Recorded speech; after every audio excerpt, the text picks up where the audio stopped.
Hello guys, তো তোমরা কেমন আছো? আমি তো খুব ভালো আছি। ঝুমান ব্লগসে তোমরা দেখতে সবাইকে স্বাগত। তো আজকে আমি এখানে শেয়ার করছি, আমি মায়ের যেহেতু শরীরটা ভালো না, তো তার জন্য আমি বিকালে এখন কী করব।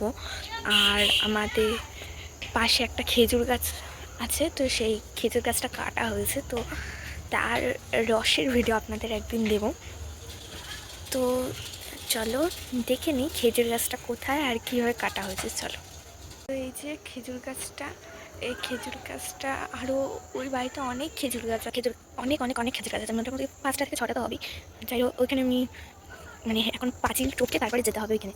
তো আমি ওর জন্য গেলাম না। তো তোমাদেরকে তো দেখালাম কেমন লাগলো এই খেজুর গাছটা কাটাটা, কিন্তু খেজুর গাছ থেকে রস বেরোবে কদিন পরে। তো এই রসের ভিডিও তোমাদের একদিন সকালে উঠে আমি শেয়ার করবো, কারণ এখনও যেগুলো কাটা হয়েছে, যেগুলো থেকে রস বেরায়, সেগুলো মানে ওইগুলো ওই পাশে আছে, এখানে নেই। মানে এটা না, এটা আজকে সবে কাটলো, আর ওটা অনেক দিন আগে থেকে কাটা হয়েছে। তো ওইখানে ফার্স্ট রস এক হাঁড়ি হয়েছিল, ওই এক হাঁড়ি রস মানে আমরা পেয়েছি। এক হাঁড়ি রস 1 গ্লাসের মতো হয়েছে, ওই 1 গ্লাসের রসই আমাদেরকে দিয়ে গেছে ওই দাদু।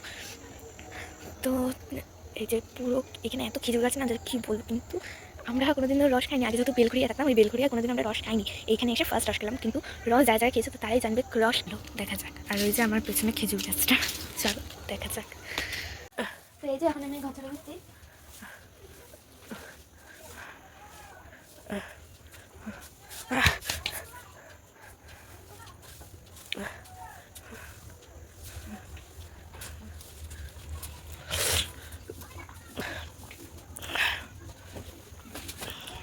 এটা একটা ব্যক্তি ঔষধ খেতে হলে গায়ে জ্বর চলে আসে। এত এত এত ওষুধ খাইতে পারছি না আমি, তাও খাইতে হবে আমার।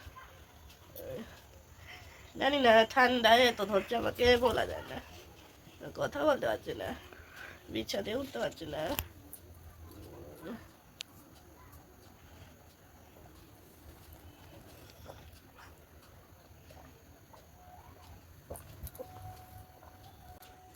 কিতিতা